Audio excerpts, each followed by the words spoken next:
Hello and welcome to the Midwest Dynasty Fantasy Football Podcast. I am your host, Cody Holla, with my co-hosts, Sam Betland and Tom Brumba. Guys, how you doing today? Cody, I'm doing pretty well. It's good to be back. Week 2 for us, week 3 for the NFL, so I'm excited to get down to it. I'm doing very well. There were fewer injuries this week, so that's something we can all praise and be happy for, I think. Are you not a fan of the backup quarterbacks right now? I do like to see the backup quarterbacks perform, especially when that backup is Nick Foles, who's no longer the backup quarterback. Yeah, that's crazy. We'll have to see if he can stay the whole season as a starter, but at this moment I'm not exactly sure. I agree. So, with that said, let's get into our first segment because this week we actually ended up having 2 trades get done. So, let's first pull up the first trade that we have. And as you can see, we're sharing our screen this time, so it's nice and easy for your convenience to follow along. We are very high tech. Yeah, we've come a long way.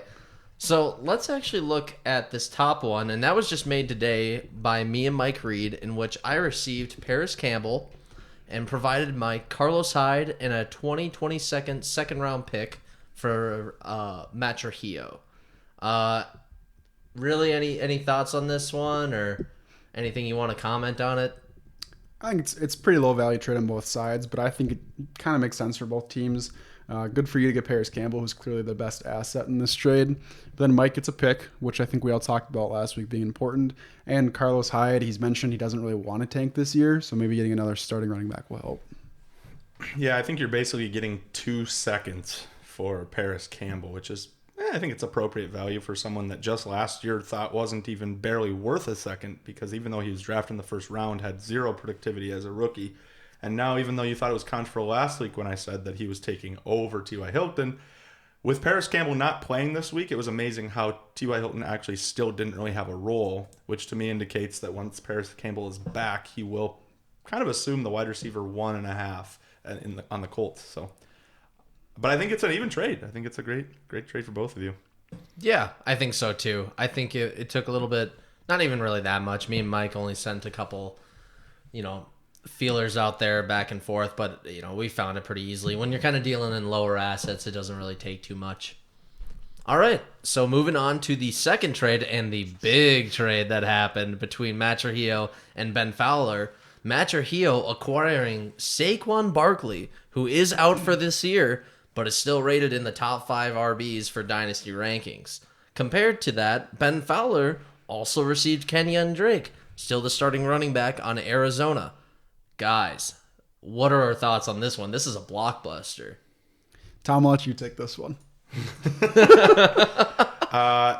Well, to me, Saquon Barkley is a running back that is widely regarded as a top 5 running back, but he's not playing this year. So you have to break it down into 2 different value propositions. For Trujillo, he's receiving nothing for the year 2020, but he is also not really losing too much of an asset for his team in Kenyon Drake, considering that his replacement level on the running back position is fairly high on his bench. When you break down from Fowler's end, he's really just going for this year. So it kind of extends the conversation that we had started from last week, which is Fowler a competitive team? And we thought with Saquon Barkley starting every week for him, he was definitely a competitive playoff team.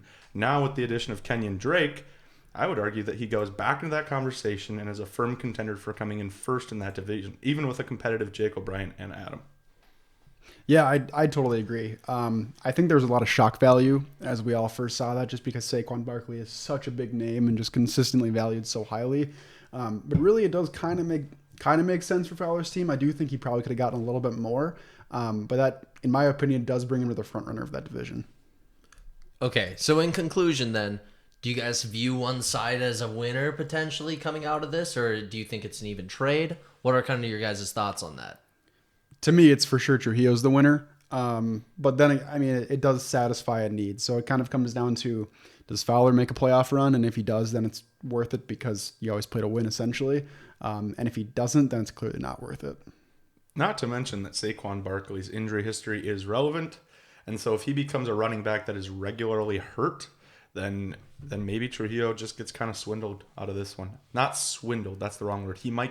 It might be appearing to be an even more even trade than we had presumed. So, Okay. Going further into the season, do you think there's a chance Saquon Barkley falls as far as ranking wise with his dynasty value just from other like running backs potentially moving up at all? Yeah, probably. I mean, I think if JT and Clyde Edwards-Helaire play really well this year, they have potential to pass him, but probably none of the other top running backs. I don't know. That's really hard to answer that question. It is a potential, but I don't think that that's my factor in evaluating this trade. Sure. I think that's really good insight. With that covers the trade. So let's move on to the actual scores of the week. And we're just going to go down in order here. So, we're not going to go by division. We'll just go whatever comes first up here. So, unfortunately, with me being your host, you're going to have probably the worst matchup of the week. So, we're going to start with the worst one and work our way up to the best one. So, it's the opposite of your team name. Yep. It's worst to first. There we go. Looking at this, let's just talk about Trujillo's team. You can clearly see I got outscored here by a ton. I'm a losing team this year. I don't really think there's much to discuss on my team at all. So let's just talk about Trujillo's team. Any takeaways from those games? Anything? Any players you really want to address? What are your guys' thoughts? For me, the big one that I want to talk about is Nick Chubb. 26 is by no means an elite week, but that's 2 very good weeks for him in a row, breaking 100 yards with 2 touchdowns. I still don't know if I completely trust him to continue to get this amount of workload, but I don't know, 2 weeks in a row is promising. Yeah, I was actually thinking a very similar thing, but I will move on to Tyler Lockett, who just last week I was saying is really interesting because I think DK is really vaulting himself into wide receiver 1, but it just goes to show how reliable the Russell Wilson-led Seahawks offense is and how we were talking about last week how Dallas can bounce several wide receivers. We're very clearly seeing and indicating that Seattle is also capable of doing the same. So. Yeah. Going forward, do you think Tyler Lockett still gets this many touchdowns, or do you think DK kind of evens out with him as the year progresses? I think that's kind of a softball question. He's not going to get this many touchdowns. DK is more of the touchdown reliable asset to own on that offense because he's a bigger target, and I still think he is kind of leaning towards wide receiver 1 in that offense. And Lockett's more of the stretch the field wide receiver anyway. So he's going to have these dink and dunk weeks, but doesn't mean that he's not a wide receiver, high wide receiver 3, low wide receiver 2 at minimum. Yeah, I think that's absolutely a minimum. I could definitely see him ending as a high wide receiver 2 even if Russell Wilson continues to play like this. I mean, sure, the 3 touchdowns is for sure an outlier, but I mean, does he end with 10 or 11 touchdowns and, I don't know, 11 or 1,200 yards? That's relatively reasonable. That's a really good season. No, that's good to know. The last thing I want to bring up before we move on is Josh Allen here. Josh Allen, again, had another fantastic week against the Rams, throwing 311 yards, 4 touchdowns, and only 1 interception, as well as, again, running for a touchdown. Is he going to, I know, Tom, before last week, you were talking about how you weren't really a big fan of him. Is there any change in your opinion there, or are you just, waiting for kind of the drop-off to still occur? Well, I think 3 times actually is reasonable enough to draw a sample size. And it was really interesting to see him against the Rams defense, who is a bit of a step up from quality of defense that he's faced in the first 2 weeks. It's pretty fascinating to watch how good he actually looked while retaining his rushing value with getting a touchdown again this week.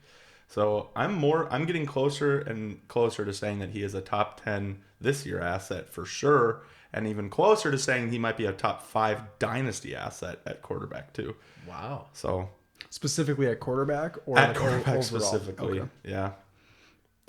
Yeah, no, I agree. I think at this point I actually wouldn't even consider ranking him outside of the top 5 at quarterback just due to his age and production. I didn't believe a whole lot before this year, but the fact that it's his actual passing and not his rushing, I think it'll be sustainable. And then the rushing will just be a little bit of an addition after. Yeah, absolutely. Especially for me, what I've kind of noticed is I felt Buffalo's defense hasn't been as dominant as it was in years past. So this offense is actually having to rely on putting up points in order to compete with its defense. Alrighty, so that wraps it up. Again, I moved to 0-3, and Trujillo moves to 3-0. Moving down. Are you just jokingly not going to talk about your team at all? No, I'm not going to talk about my team. There's nothing to talk about with my team. I mean, we can talk about Ryan Fitzpatrick having a decent game and people still talking about Tua should start over him. And we got to talk about someone. I want to talk about Jerry Jeudy. You want to talk about Judy? Let's do it. Yes, because even though Drew Lock is not playing, he had 9 targets in this offense. So it's clear without Drew Lock still that from an offensive coordinator perspective, they want to get Jeudy involved, especially with Cortland Sutton out now. So I think that's encouraging. Yeah, I can't wait for that to pay off in maybe a couple of years. But until then, there really wasn't too much to talk about. All the good young players I have were injured. So, like, Christian Kirk was injured, Henry Ruggs was injured. I guess actually one player that I think we can mention that hasn't had a lot of discussion this year with a hell of a start from the starting quarterback is Jordan Love. I mean, are you concerned with him just based on the way that Aaron Rodgers is playing this year? I mean, he has like 9 touchdowns and like 1 pick or something. He's been playing insanely well, even by his standards. I mean, I think it was always part of the plan that he wasn't going to start for 2 or 3 years. So I'm not overly concerned right now. I always kind of just thought that's what it was going to be, and it was always going to be a long resting process. If anything, it actually makes me a little bit more optimistic about him because I feel like quarterbacks that actually do take years to understudy someone do generally come out, more positive as a result of it. So as far as a waiting game, yeah, it kind of sucks, but I'm hoping it'll be a good long-term investment for a late second-round pick for how much he fell. Sure. Yep, that makes sense. So then I just want Drew Lock to come back healthy because he's my baby boy. Alrighty, moving on to the second matchup. And coming off a controversial take by me and Tom, Laramie comes through with the upset. Laramie, my boy. Taking down Team Tom Brumba with a score of 140.96 to 133.46. Guys, this is a tough one. This is a tough one for both me and Tom, mostly Tom. But, Laramie even kind of did some jarring with us, which was all great. I was glad he called us out on our on our bullshit because we were knocking him. And, his wide receivers even kind of went off this week. Gallup had a great week. So, Tom, how are you feeling, first of all? And are you ready to put him, above some other people now? Specifically you. Yeah. I mean, he beat you. Well, I'd like to start with what I think is a mandatory shout out to Laramie. My team is significantly better than yours still. And I believe this to be a fluke, so chirp, motherfucker. No, I'm just kidding. Hey, that was cool. It was really cool to watch your team do better than mine, even though it still sucks. And I'm sorry, I gotta stop. I guess to really back away from this, I don't believe in someone that thinks, or I don't believe that there are such things as momentum swings or early starts to teams in fantasy because they're not cohesive teams that have chemistry. But it is really odd that my team is starting off the same way it did last year. And if we remember what happened last year, I ended some ridiculous streak of winning, and then no, they didn't make the playoffs though, did I? Or I did. I think you came in 7. You didn't. I came in 7. That's Just what it was. missed it, yeah. Right, so it's just interesting to watch this again. I was projected second highest or third highest, one of the two, and it's just funny. Not that I don't weigh too much in projections, but we can move on. Shout out to Laramie. You're an awesome guy. We'd love to have you on the podcast. There we go. And speaking of Laramie, since he's the winner, let's start with his team. Any players you guys want to highlight? Gallup had a really good week. We talked about we were a little scared of him with CeeDee Lamb's emergence. But I think, once again, like you mentioned, Tom Dak is a great quarterback, and he can sustain 3 good receivers. God, I had to listen to your uncle talk about how bad Dak is again. It's like this oddly, I don't know if it's like cowboy hate, and because he had kind of a rough start in the beginning of his career coming off of Tony Romo. But I feel like we deal with this all the time. He's a good effing quarterback. He actually is. I mean, sorry. Yeah, I think it could be because he just has the best weapons in the league as well. I mean, best offensive line, one of the best running backs, best receiving core too. But he's definitely, this year, he's surpassed all expectations. Yeah. So, as well as Jared Goff. Yeah. He's another surprise quarterback. And I shouldn't say surprise because he's showed a lot of flashes of brilliance, especially when he led the Rams to the Super Bowl, which was carried by offensive weapons and a stellar defense. But still, nonetheless, these are 2 solid quarterbacks to continue with moving forward. And I think Matt Ryan is still going to be a fantasy relevant offensive weapon for the next couple of years. So, Yeah, I agree. And it's interesting seeing Jared Goff have another good, week, especially when we were discussing QB rankings last week and we were talking, should Daniel Jones be that high? Should Carson Wentz really be that high right now? And Jared Goff has really had a great redemption season. So, if as an owner of him for Laramie, that's got to be really exciting to see, especially getting him for the first year right here. All right, switching over to your team, Tom. Any comments on, players, maybe poor performances that got you the loss there, or even good performances that you were happy to see? Well, we talked about this before the show, and I don't think it's worth going into too much, but Lamar Jackson did have arguably his worst game of his career, which is just interesting to note for this week. But moving on to talking about Leonard Fournette, that was something I was very carefully watching for this week to see how the running back balance was. And it was just disappointing that I thought he was going to step up and get at least 15 carries with like 4 receptions, 6 targets, and he didn't at all. And there is, just to note though, the game script was that they were just dominating that whole game. So, but again, now that I'm saying that out loud, it just doesn't kind of doesn't make sense that he didn't get more volume. Ronald Jones had 15 carries and targets, or 15 carries and receptions, whereas Leonard Fournette was a little on the lower end. So I returned to being uncertain about Leonard Fournette's value. Yeah, I think especially in that game script, I would expect them to go to Fournette a lot more than Ronald Jones if you're just trying to pound the ball. I mean, he's so much bigger, and he's honestly just a better runner. But yeah, does this make you worried kind of about like going forward with these two guys? Because obviously for you want to have one solid option that you can go to. And now that it's been like kind of back-to-back games where it's like, okay, Fournette seems like he's taking the lead, and now Jones seems like he's kind of taking the lead. It almost seems like for you, it's like it's a guessing game, and that's just a tough guessing game to make. So hopefully they can kind of figure it out for you. Yeah, it's not a guessing game that I can win, unfortunately, because it is Arians' offense, and I can't even say he's been known to do this. It's just that it seems he's doing this with these two running backs, two very talented running backs, no question. So it really does kind of put me in a position where if I want to consistently compete week to week, especially in the playoffs, I might have to address the position. Yeah, absolutely. Sam, on your end here, is there any players you want to highlight on Tom's team that you're kind of maybe curious about? I think one I'd like to highlight is, I mean, it's consistent with last year, actually, so I don't really know what I expected, but Zeke Elliott, he continues to be just like, gets basically the same amount of points every week, but he doesn't see, even though he's consistently ranked as that top tier guy, he doesn't seem like he necessarily has those weeks that can win you games. He just doesn't lose you games by getting, 16 to 25 points every time. I mean, do you prefer that production, or would you rather have like a 50-point pop-off week at certain points? I have no problems with Elliott at all. No concerns, no problems. I mean, he had a bad week, and it was still 17, 18 points. So I'm not, it is worth noting, but I don't mind that. Sure. Yeah, that's fair. It's just personal preference. But yeah.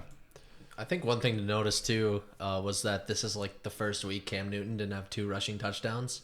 Yeah. So, he is human after all. Well, it's interesting because I watched almost all that game in the car ride back home, or at least the first half, and that was a perfect example of game script. They were just dominating the whole time, and Cam again looked good, but they just didn't need him to do anything flashy or exciting. I mean, he just threw a touchdown, he ran a couple times, and then they just ran the rest of the game, and Rex Burkhead took over. So, overall, a relatively inefficient game for Cam, though, too. Sure, that's fair, yeah. But yeah, I mean, it was like every running back. It was like, I know Sony Michel had over 100 yards, so it's like, really plus Burkhead had 3 touchdowns. I think they gave maybe a couple carries to J.J. Taylor, too, but nothing too significant, and it's like, yeah, I mean, if that committee keeps getting that many carries and they keep winning that way, that could be a little bit worrisome if you're like an Edelman owner or even a Harry owner too. But I think it's more of just a Bill Belichick thing.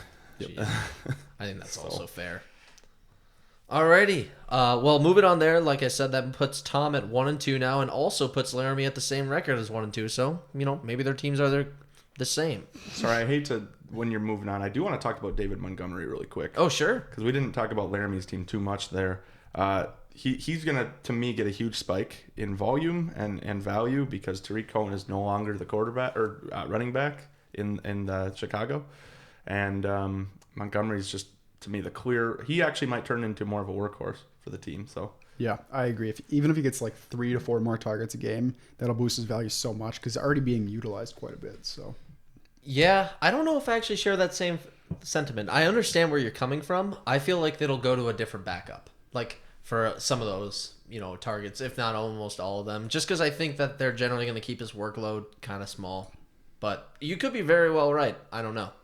Something to look at moving forward. Yeah, for sure. once I think we'll know. It's kind of like we said last week with some guys too. It's like we'll know for sure next week what they're actually going to be doing, because trying to predict this beforehand is just kind of just a dart throw. I just thought we'd be remiss if we didn't bring it up. No, absolutely. I think that's a good point. Looking at his wide receivers too. So it does look like Michael Gallup went off, but then the other two did stay kind of low. So at least we have that to kind of fall back on too. We didn't get completely owned with our projections. Right. Alrighty, moving on. And I swear we're not just doing our 3 teams in a row. These are the order that it just happened to appear. But we actually have Sam versus Eric Barber. And Sam, you took the win, scoring 280 points. Holy shit. That is so high. And unfortunately, Eric Barber lost to that, at 141. Basically, just nothing you can really do for him. Oh, man. Let's just start with your team, Sam. Everybody went off. Yeah, most players. Yeah. Anything that really stuck out to you? Anything you were looking at where you're like, okay, I kind of feel relieved after this game? Maybe anybody with a slow start? Not really. I would say the one thing is I'm a little disappointed I couldn't hit 300.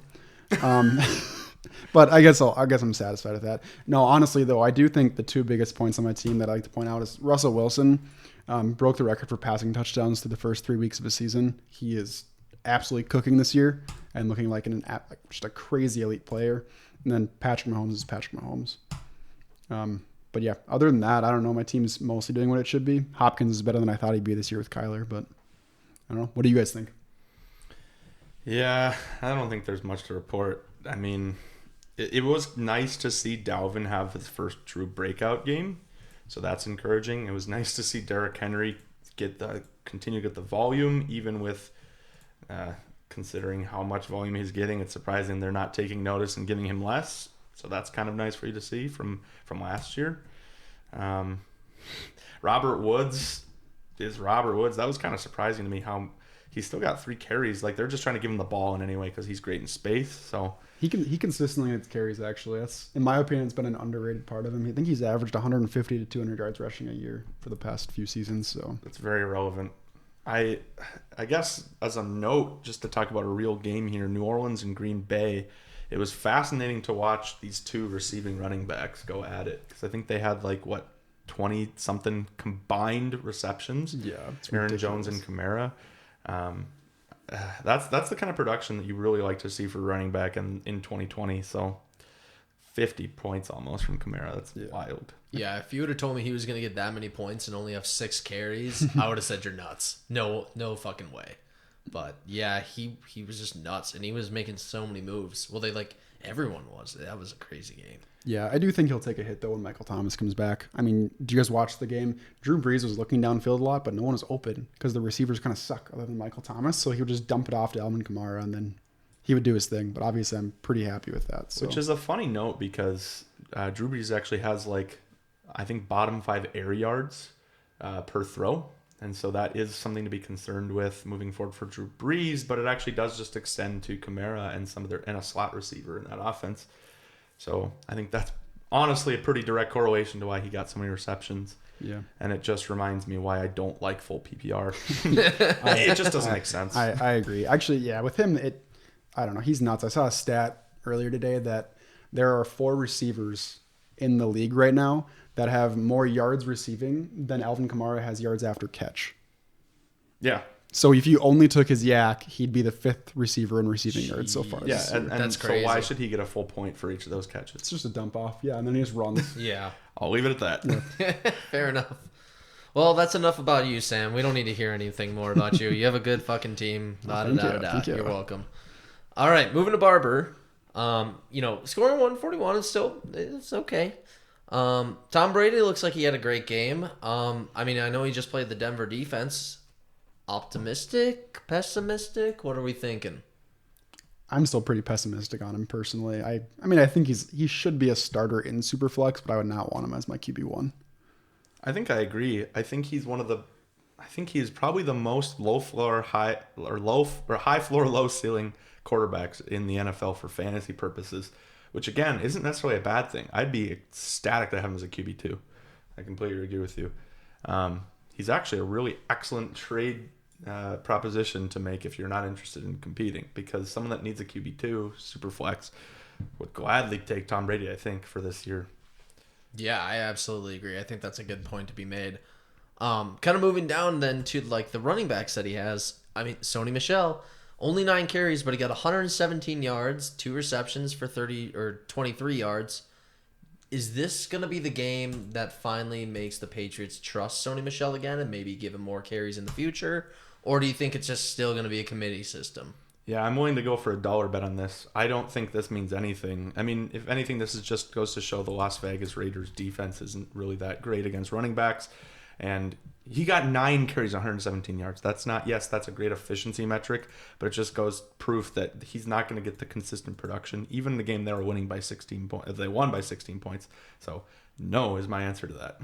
I agree. They have one of their best running backs out, and even in this game, he wasn't their best running back. Rex Burkhead did 3 touchdowns and I don't know how many yards, probably like 100. But yeah, I don't know. I stand by if you could sell him for any second, I would personally.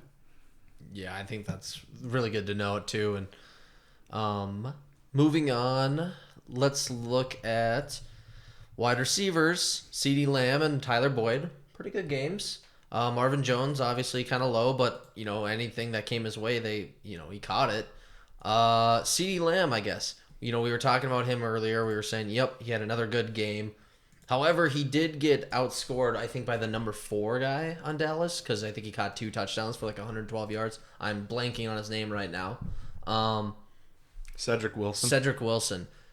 Any chance Cedric Wilson takes over anything from CeeDee Lamb? I don't think so, but I mean, he did get 7 targets. I don't know. I don't know the answer to this question. Without running my mouth, I'm just going to say I would love to monitor this, because they were able to balance 5 legitimate targets in the air. In addition to, so you could say 6 with Ezekiel Elliott. 4 receivers, Dalton Schultz and Elliott. I mean, that's just crazy what that offense can do for fantasy. I mean, it's Chiefs basically. You throw in Robinson as a receiver. Yeah, so that's a fair point. I mean, it's just it's a fascinating case study and a fascinating offense. And it's interesting to note that with Mike McCarthy there now, it's kind of cool to see their offense still doing really well. I think they're much better than 1 and 2 team. So yeah, I mean, Seattle there was a really tough, opponent. I mean, you could argue that Seattle right now is maybe the NFC favorite. Oh yeah, I think we're looking at early favorites for Seattle and Chiefs Super Bowl. So yeah, especially with how Russell Wilson is looking. I mean, he was looking like MVP last week and again this week. So yeah, I agree. And I mean, for those receivers on the team too. Sorry for Dallas. I just don't think Prescott. I agree he's good, but he will never he can't consistently put up these numbers. Yeah. Averaging 450 yards. Yeah, that's gotta stop. I would think it's just a little bit too crazy. Anybody else you guys want to address on Barber's team? I think we pretty much covered a quarterback, running back, and wide receiver. Do you guys want to cover defense and kicker? No, but I'm glad you asked for last calls because Kareem Hunt is really interesting. They had 30, I think I looked this up before. They had 36 carries combined between Chubb and Hunt, which to me is the Browns offense is really developing from what Baker Mayfield was leading it to initially. Initially, they wanted him to be a gunslinger, and then they invested in OBJ. And now it's, to me, seeming like it's very quickly before our eyes transitioning into a run-first team where they're really committing to Kareem Hunt and Chubb, with Chubb number 1, Kareem Hunt 1.5. And I think they're kind of starting to notice that maybe Mayfield can't be the gunslinger at this point in his career. So I think Hunt and Chubb have startable value as running backs in fantasy. So cool that he got Chubb or Hunt for like 0 value, if I remember correctly. Didn't he pick him up or something? Or a trade or something? It was pretty cheap either way. Yeah. I still stand by though. Let's monitor this next week. It's a lot easier to have 40 to 45 carries a game when you play Cincinnati and Washington than it is against Dallas. So let's see how the game script goes next week, and if they still combine, if they get 30 touches between the two of them, sure, going forward they're great, but I just can't see that happening. I think it'll be less, but that proportion about. Sure, yeah, it'll be really interesting. Even if Kareem Hunt gets 10 touches, I think he's fine, but yeah, I think it'll be pretty low. Even depending on game script, it could develop into just a passing RB situation. Like, with you saying Baker Mayfield really isn't airing it out anymore. Even though he has good targets, he just has shown that he isn't a very good quarterback, to me at this point. I don't know. I think, I don't know where he's at in his dynasty rankings currently, but if he's, I don't know, if he's maybe number 12 or 13, I would definitely move him lower. But that's just me.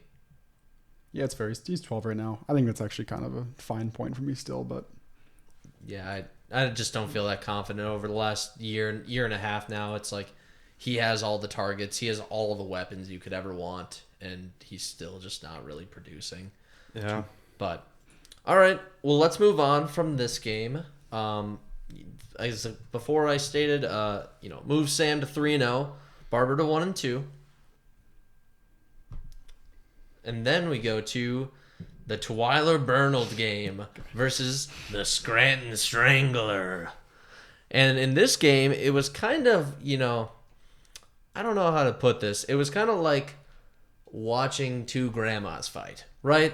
Like, not really a lot of high points here, just kind of a, little purse fight here and there. Somebody would land a little blow, it kind of would hurt. Somebody else would land a little blow, kind of would hurt.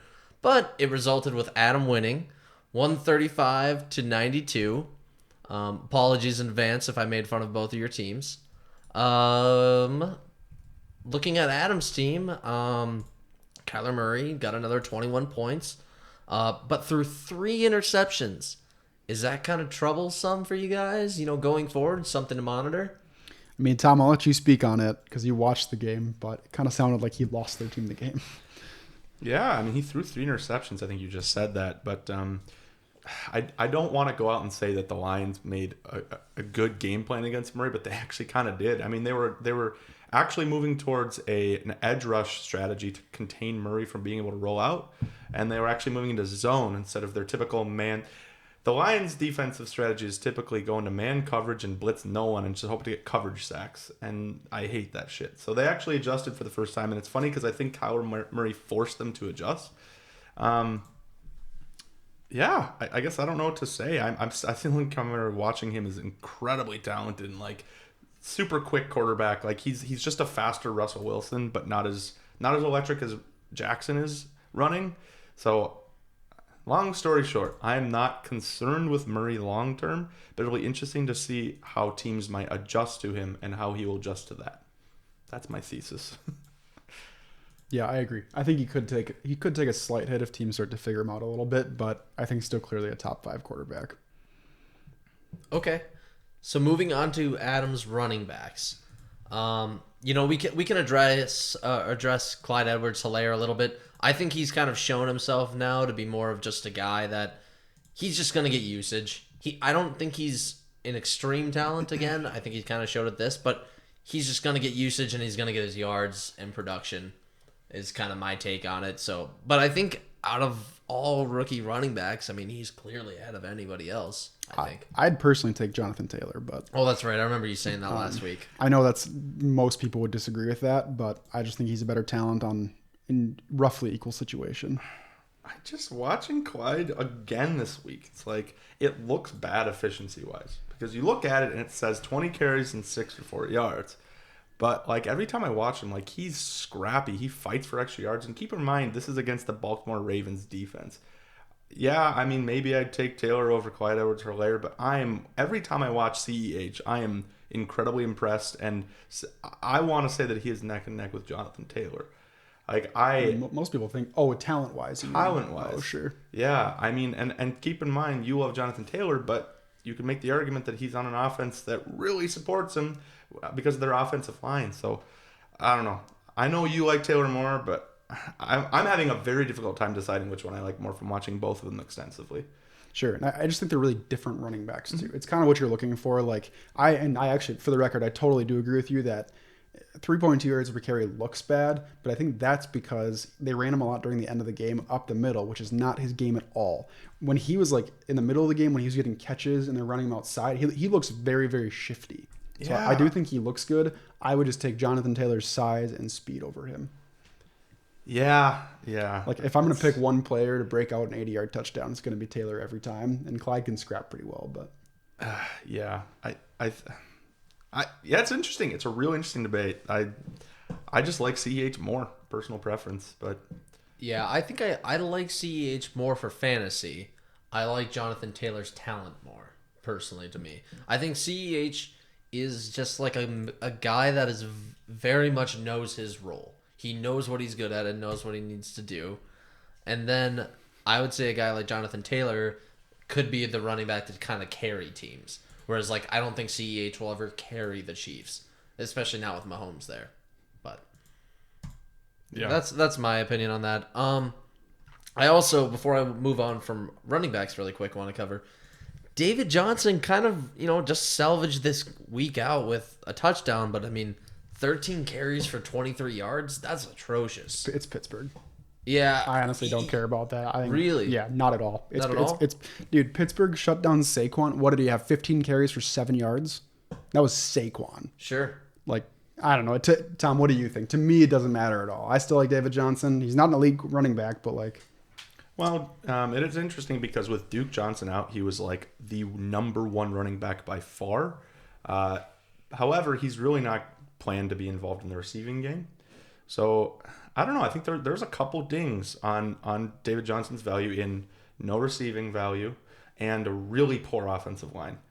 I'm isolating this from the Pittsburgh Steelers, but to include the Pittsburgh Steelers game in that argument, the Steelers just kind of further perpetuated that and truly exposed those two issues for David Johnson's fantasy value.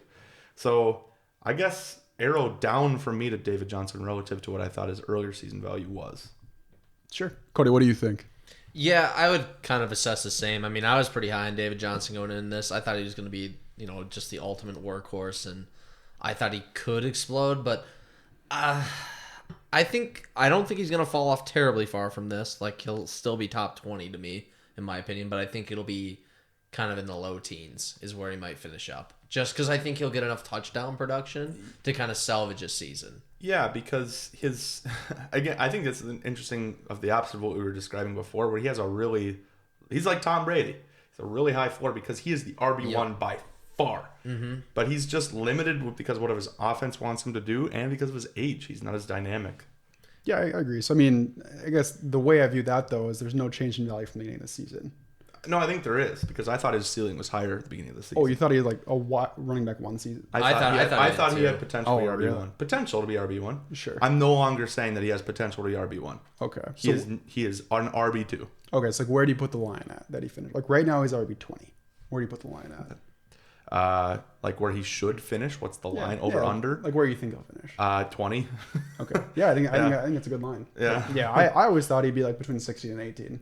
So you didn't think he had potential at all to be RB1? I mean, I guess what I'm saying is where I would have drafted him is between 16 and 18 overall running backs. So like, sure, anyone has potential to be an RB1, but like, would I have bet on him to be an RB1? No, for sure not. Okay. Initially, I think I would have taken certain odds on a bet for him to be RB1 at the time before the season. Like if somebody would have given me like maybe 2-1 odds, I maybe would have taken it. But now I probably wouldn't do it unless I don't even know if I could take it right now if they gave me 3-1 odds. Just because I don't feel that confident about it anymore. It's the famous box and whisker plot, baby. So before his box and whisker plot was like here, or I guess like this on the camera, long tails, longer tail for going RB1. Now I think the tail for being RB1. I think his floor is still there, obviously, but his tail for being RB1 is shorter because of what they're doing with him. Yeah, essentially just a really high standard deviation at the beginning of the season. Yeah, right. And now just a relatively low one. Yeah. He's been pretty consistent every game though too.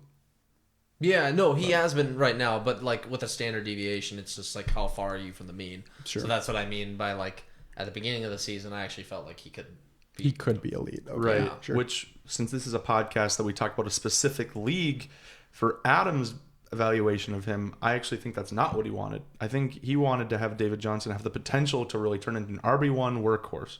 And I don't think he's going to get that. So it's a very minor tweak, but those are the little tweaks that matter over the span of a season to make the playoffs. That's actually it's not necessarily how I interpreted that, but I could have been wrong. I mean, what did he buy him for, a second? Yeah.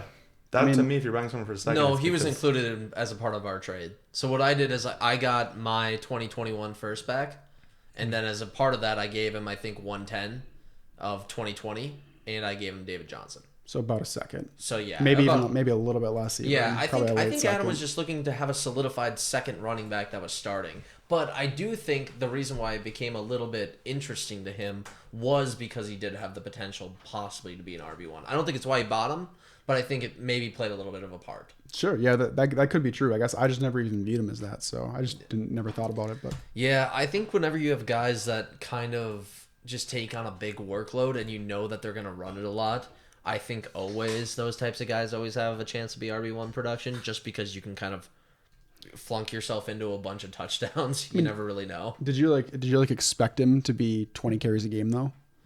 I expected him to be... For the record, I expected like 12 to 15 on average, I and then expected higher than that. I'll be a honest. few I receptions. expected probably Okay. closer to 17 to 18. Okay, so that was the gap. In our Yep. value then. Sorry, one of our oh my god. I'm still alive. We're still recording. We're Working. good. He's had a couple beers. Okay. Well, moving on from the running backs, then let's just start addressing.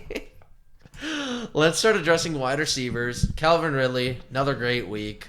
Yeah, he's amazing. Oh yeah. What a hit on that, which is Yeah, you got him for like nothing. Yeah, let's talk about that for a bit because he is clear wide receiver one on the offense. We said this last week, so I'm just going to reiterate. Well, without Julio, he is the clear. Without Julio, he is the clear wide receiver one. Yep. So that says a lot about his future. Yep. Point two is with Julio Jones in the game, I think you can make the argument that Calvin Ridley is better. Because this game, after the first half, when Ridley went off, they just double teamed him all game. Because after we did talk about Russell Gage last week, I actually lost a lot of confidence in Russell Gage. So it just goes to show that this is one of the examples. I don't believe this is gospel for every team, but for this team, having a second solid wide receiver adds value to the other receiver. We're seeing that this week. He could have had even more points if Julio was there. yeah. Also, if he hauled in more of his passes, I mean, he had 13 targets and only hauled in 5 catches. I mean, 13 targets, that's nuts. That's a nuts target share. You're going to get so many points with that. Yeah. Yep. That's a lot. But it'll be really interesting to see how he plays when Julio gets back, because they've really only had one game this year that Julio and Ridley were both healthy. Yeah. Because Julio was nothing week 2. But Yeah, just a decoy, essentially. yeah, he shouldn't have even played. But One person I want to address is Mike Williams. Now, Adam's been kind of relying on Mike Williams to kind of, hopefully kind of bring his wide receivers all together. He's been looking for that big number 3 guy. And, with this being another start by Justin Herbert, it was, interesting if they were going to develop a rapport. But, I mean, only 1 target for 17 yards. Are you guys concerned? I think he was injured. Don't quote me on he that. played 51% of snaps, which is think enough. that's enough. He should have more though. Yes. More targets than 1. Yes. But I do think that he probably would have ended up with probably 4 or 5 if he plays the whole game. So Would that still be a little concerning, though, that he's only maybe getting 4 or 5 targets? Yeah, I mean he played half the game and only got 1, so I don't know if there's enough to say that he would be getting 4 times that many. But I mean it's such a low amount either way, essentially. yeah, I don't know what to say. I mean, it's incredible how much Keenan Allen got because he got 19 targets in that game. Yep. So hauled in 13 of them. Yeah, that's true. And it is interesting to look at his target share, up on the graphic right here and just see that, he had 9 with Tyrod Taylor. And then when Justin Herbert came in last week, he dropped all the way down to 4. And then even just playing 51% there, he dropped down to just 1. So maybe Herbert's, going to be using I get that he's a rookie QB, so he might just be relying on a lot of his for sure targets, your Hunter Henrys, your Keenan Allens, and, especially Austin Eckler too. Just those dump off passes for a rookie QB. Yeah. I guess to answer your earlier question, it's possible that Henry becomes the target 2 in that offense, with Keenan Allen being the target 1 plus, essentially. Mm-hmm. Mm-hmm. We've seen that before with some other offenses. I can't remember them off the top of my head, but we have seen situations where like a 1 plus and tight end is like 1 and 2. I mean, I always kind of picture Kansas City like that. I mean, you essentially Tyreek being the 1 plus. Tyreek 1 plus, and then you have Travis Kelce, and then That's again, reasonable. you kind of back when they had Kareem Hunt was kind of that swing guy, which is what Eckler was. So they seem to be modeled very closely to that. It's a good comparison. But Justin Herbert looks awesome. Holy crap. Yeah, he's been playing very well. I am eating my preseason words on him, is what I'll say. Yeah, that's been a fun guy to watch for sure.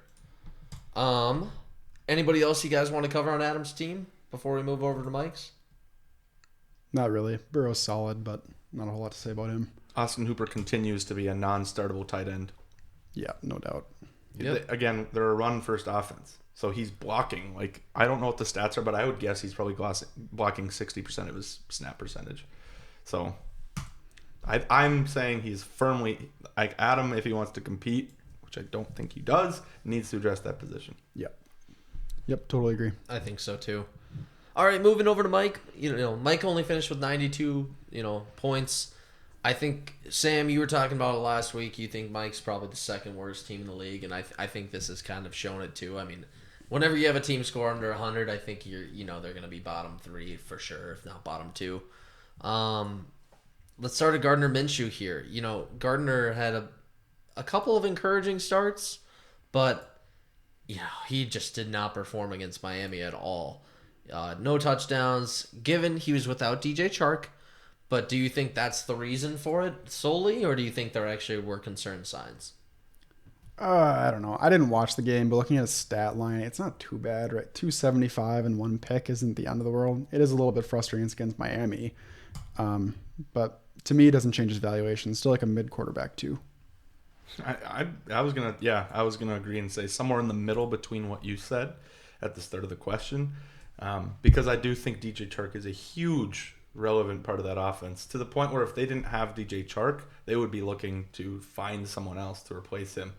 So as with any offense that wants to support a young quarterback that's developing, you need that clear, talented wide receiver.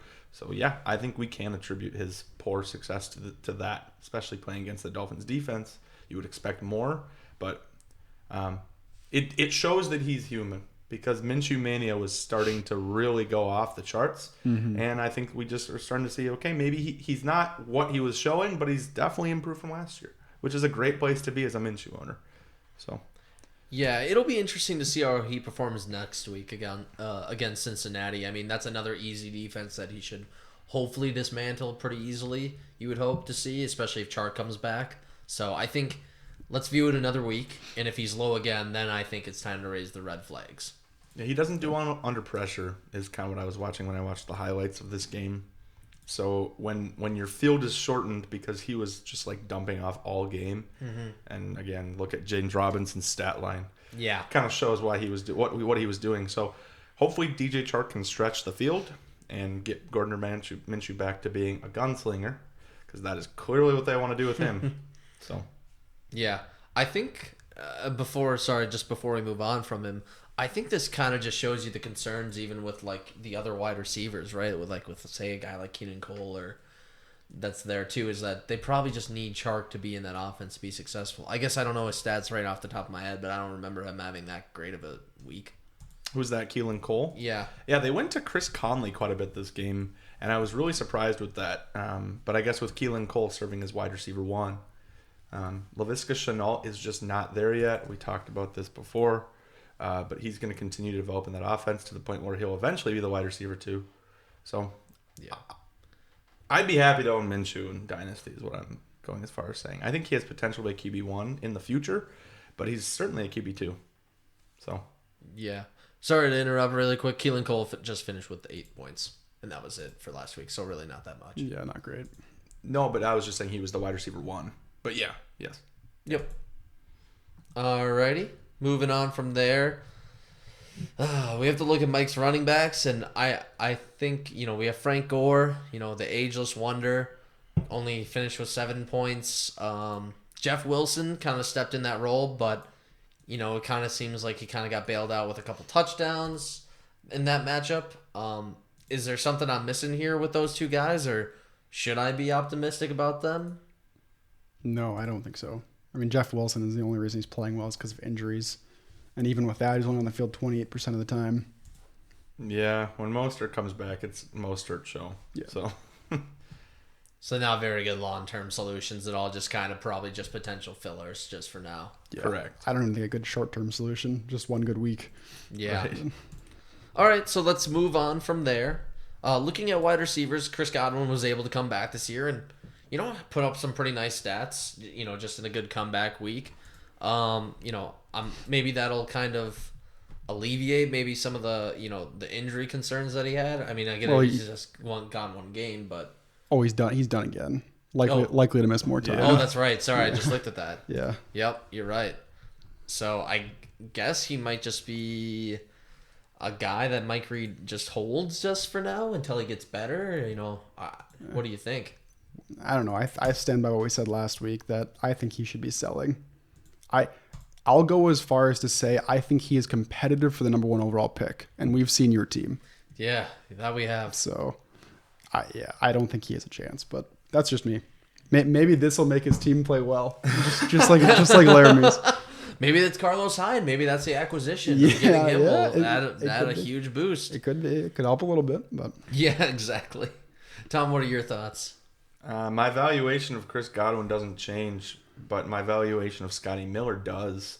He actually looks like a part of the offense even with Godwin playing. So, God, at risk of me getting canceled here, it's so funny how canceled. I'm not gonna say it. I was going to say it. I can say it.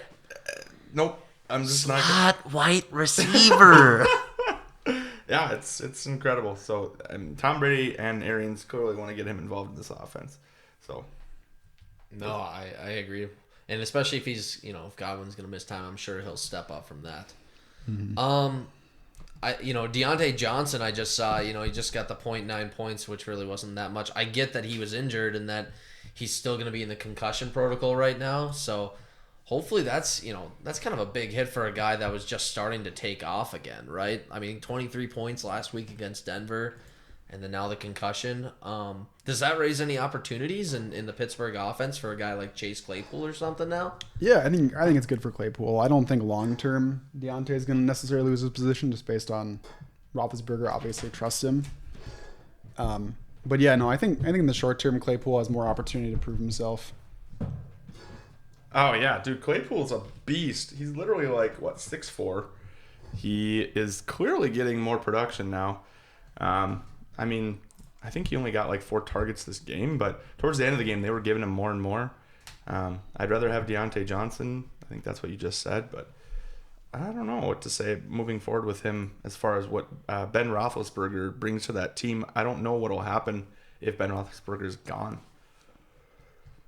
Yeah, it's not going to be good. Anytime you lose a quarterback that's been there for 15 years, it's going to be a big hit. Yeah, absolutely. Alrighty, looking at it... any other? It looks like Kenny Golladay finally came back and put up good stats. That's got to be an optimistic sign for him. Yeah, Kenny Galladay's a good receiver. Holy crap! And that Lions offense sorely missed him. Really, I mean, I actually am going to go ahead and say that's why they won the game. I think they would have scored like 14 points without him. So, huge plus for the Lions. Huge plus for Stafford value in fantasy. Huge plus for obviously Golladay, but it just goes to show he is a top 15 wide receiver in fantasy when he plays. For sure. He's just, his route running, his catch radius, he's got it all. So big fan. Yeah, no, he's Minitron, as you always call him. He's fun to watch. Yeah. Last thing I just want to address before we move on, Daniel Jones. Man, what an awful performance again. I mean, I don't mean to sound like a broken record, but we just talked about this last week, and it's like, to see this bad, I get it, San Fran's defense. I understand that. But that's San Fran's defense without Nick Bosa. Like, that's a big loss on that D-line for them, and he still wasn't even close. Saquon was injured. Obviously, he's out for, time, but everybody else is still there. I'm really throwing up the red flags on this guy right now, personally. Am I overreacting or? No. Last week I compared Daniel Jones and Justin Herbert because they were drafted in similar positions and both underfavored according to experts. And I was way wrong on Herbert, like I said earlier. In my opinion, moving forward, he's awesome. But Jones, I think me and a lot of other people were way right on. He's not an NFL quarterback. He peaked in college. He's not intelligent enough. He's got the brain of Eli Manning. So I don't think he's going to adjust. I think he's just going to be a mediocre quarterback. In fact, I think he might be worse than Eli Manning. So I don't like him. I hate him. Yeah, I don't know. I do think there are plenty of red flags. I don't think it's quite as concerning for him personally as you guys are making it seem. Like, I mean, you're looking at Pittsburgh, Chicago, and San Fran. In my opinion, those are 3 top 5 defenses. So, like, I think he has 3 big prove-it games coming up here against the Rams, Dallas, and Washington. Like we discussed last week, I don't like him at his current valuation based on Fantasy Pros as literally a dynasty QB1. I think that's a bit insane. But, like, if he's my QB2 on my team, I'm okay with that, especially if I have a young team. So, I don't know. I think he should be a starter in the NFL compared to some other players, but certainly not elite. Yeah, I think one interesting thing to think about with Daniel Jones that I kind of want to compare him to a little bit right here is make the comparison between him and Sam Darnold. If you could pick one going forward right now, who would you pick? I'd pick Jones. What did I say last week? I don't know. What are you saying this week? I think I said Darnold, if I remember correctly. So, Okay. Yeah. So it's at least a close conversation, probably at the least. Yeah, I just have a personal gripe with Daniel Jones. Yeah, I think they're both guys that were selected, in the first top 10 picks, and obviously they both weren't the first quarterback taken off the board, but they were kind of around the same area. They both have games where they just look like they don't know what they're doing and they're lost against NFL defenses, which is why I say I don't think that Jones is part of an NFL offense or that has NFL capability because he just keeps turning the ball over. Like, I just don't. Another, interception. I think he had a fumble this game too. Yep. Like, 4 interceptions and 2 fumbles already on the year in 3 games. Like, I don't want to make the Trubisky comparison, but it's because it's in my head. But it's like I feel like eventually he's just not gonna do it, and he's just gonna get replaced. I don't know. I would not want to own him, and I wouldn't want to buy him. So, sure. Yeah, I mean, I don't know. He didn't have too bad of a last season. 12 picks isn't unreasonable for a rookie. Tough start this year, but we'll see. We'll see going forward, I guess. Yep. I'm not overly concerned, but I'm not a huge fan either. but what's his ceiling? Now I'm getting hung up on this. Probably mid to high QB2. Yeah. Okay. Yeah. I agree. That's why I don't want to own. But I think that's mostly because of his team. I've said a bunch of times, I don't think he's elite, and I do think he is debatably the worst situation out of any quarterback in the league without Saquon. So, like, Without Saquon. Saquon. Even with Saquon, it's still not good. Their offensive line is trash. The receivers are not. It's not a good receiving core. Yeah, They don't. Sterling Shepard and Golden Tate, basically. And then, they'd want to. Evan Ingram is a solid Darius tight Slayton. end, though. If he's on the field, he's always injured. Like, I just think they have a really bad team, and he isn't helping that, but he's not the one hurting it. Okay. Yeah, it's interesting because I think also making the Sam Darnold comparison, that's also the big gripe with him too, right? It's like, who does he have? Sure, he had Le'Veon there that he would get, he would do okay, but he didn't really have any wide receivers. He used to have Robbie Anderson, and I think Robbie Anderson is a good wide receiver. I don't think Robbie Anderson is the number 1 wide receiver right now, in my opinion. And then, like, same thing with Jones. It's kind of like, okay, who's his number 1? Probably Slayton or Shepard, one of those two. If you want to make the tight end argument, maybe Ingram, but it doesn't seem like he likes to use Ingram that much at all. Mm-hmm. So very similar situations. We'll see how maybe either coaching changes or anything else can maybe help these players too. Sure. Similar situations, but I would rather have Darnold for his ceiling alone. Sure. I think they have similar ceilings in my point. And just to kind of back up my point of view on this, Darnold has had an extra year to play, and he has not had a season as good as Daniel Jones' rookie season. Yeah. Stats-wise. I think I agree with that. I mean, last year, Jones had more yards, more touchdowns, and less picks. I want to see Sam Darnold in a year without Adam Gase. I hate Adam Gase. I agree. hate. We should move on before we just do a week 2 reprise. Yeah. Oh gosh, yeah. I'm gonna get too angry. So I'm gonna end it there, so that way we can kind of move on and keep covering teams. But again, Adam moves to 2-1 in that division now, and Mike Reed moves to 0-3, debatably gonna compete for the for the first pick in the draft, which he does not own, but he will compete for it. Okay, moving on to the next matchup, we have Jake O'Brien versus Ben Fowler. So a big divisional game right here that Jake was able to come away with the victory from. Kind of on the heels of the fact that, Saquon, I guess they already made the trade before, so Kerryon was already included in this game. But Jake was still able to get the win. Kenyon Drake, yeah. Or yeah, I meant Saquon was already traded. You So said carry on. oh yeah, That's right. K Drake, they're all the same. That's true. But Kenyon Drake was able to come Carry in. on Johnson. Something Drake, something Johnson, something running Hey, back. do not take away from Carry On My Wayward Son, John. So let's start with the victory team. Let's start with Jake O'Brien. Aaron Rodgers, insert positive Aaron Rodgers quote right here. He's back. He's still back. I don't really have that much to talk about him personally. Nope, he's very good. Yeah. James Conner had a very nice game against Houston. 18 carries, 109 yards, and a touchdown. That's good to see that production out of him. That's 2 weeks in a row now that he scored over 20 points. Given against Denver and Houston, but both having, 16 and 18 carries. Is he going to kind of stay like this? And does he have that top 5 potential still? Those are much different things to me. Sure. Will he stay like this? Yes, in my opinion. Will he be top 5? Maybe he has potential, but I kind of doubt it. I think he, to me, is the epitome of take a running back situation over running back talent, because I think he's kind of a jag, like just another guy, but his situation is very good. So as long as he can stay on the field, he'll be solid. Yep. I said it last week. My conclusion from last week remains for this week. He's now, there was concerns with him because of Benny Snell, but James Conner was partially injured. I have no longer have concerns for the rest of the season. I'll eat my words if anything changes. So I would agree. Okay. Other than injury, Yeah. well, yeah. which he always does, yeah. Kenyon Drake. Oh, wow, I'm caught up on Kenyon Drake right now. Let's move Carry over on, also Drake, to Melvin Gordon, who I think probably suffered a little bit from the game strategy, but who a lot of people thought was going to kind of take off with Philip Lindsay, not being there. Again, is it just game script, or is there something to be worried about with the Denver offense or the Denver team in general? Yes. The second point, yes. Yeah. But the first part, no. He's the RB1 with Lindsey out, and there's no question. So yes to game script. Mm-hmm. Yes to him being RB1 with Lindsey out. But yeah, there's a real concern with the Denver offense. So with Drew Lock back, hopefully that is a bigger deal, or hopefully that's an offense that can produce more. But at the same time, when Lindsey's back, I think Melvin Gordon gets relegated to the RB1.5. So I'd be happy to own him now, but not later. All right, I got an idea. Here might be a fun dollar bet. I would be willing to bet one of you guys he doesn't end as an RB2 or better. That's how much I am not a fan of him. I would agree with you. Yeah.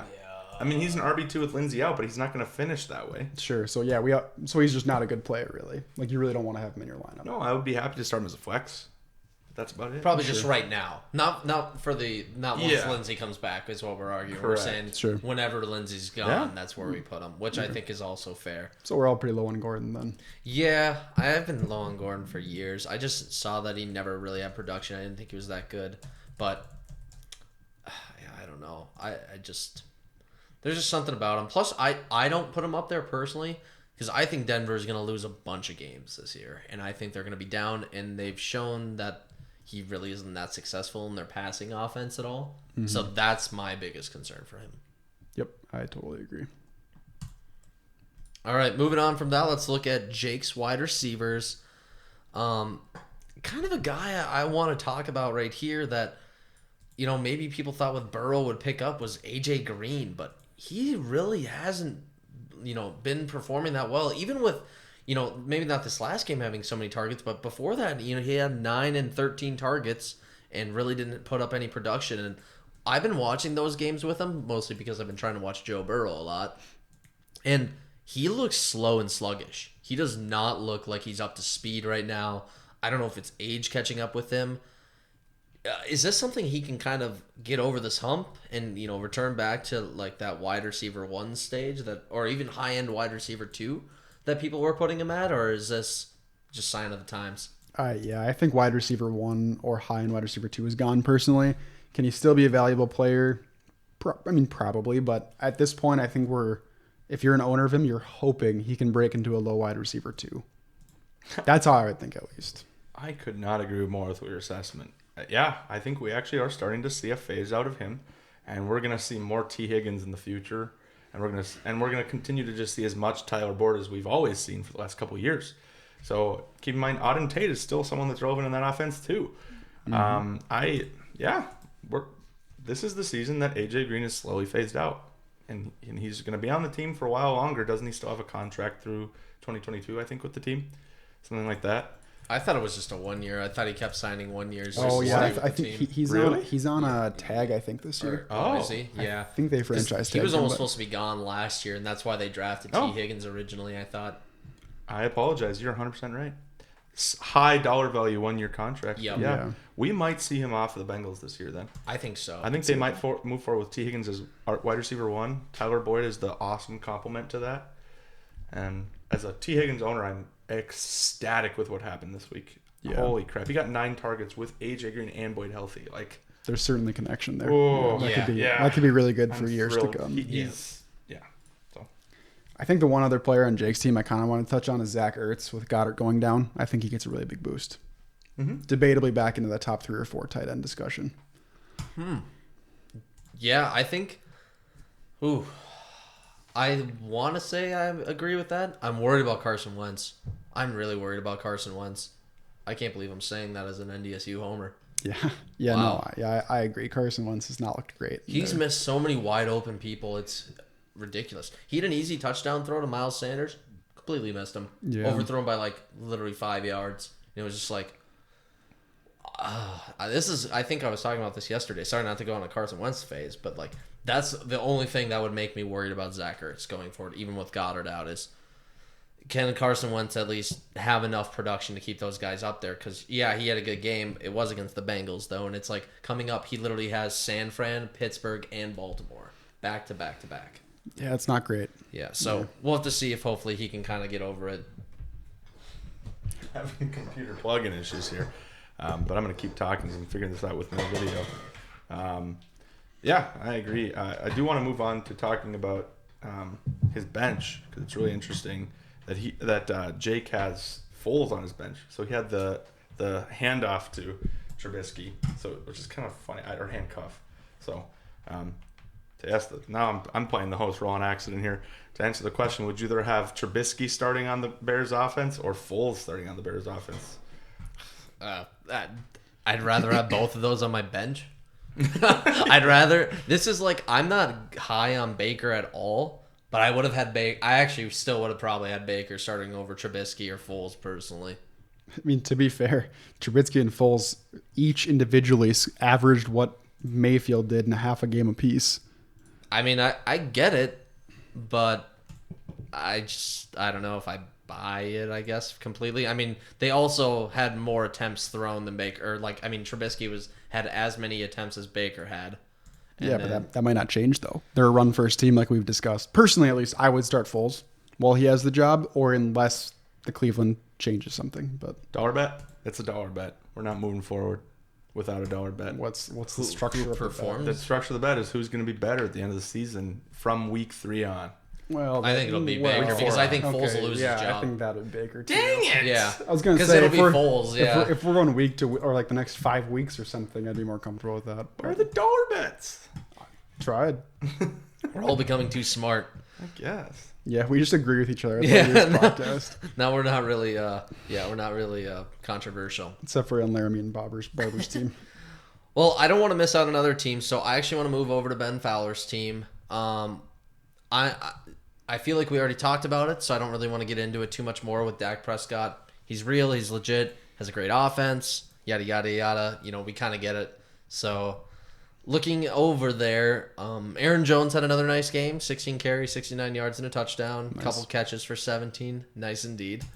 I think he's just going to keep kind of doing what he's doing. I don't really think there's a lot. Maybe let's actually focus on the new acquisition. Let's talk about Kenyon Drake.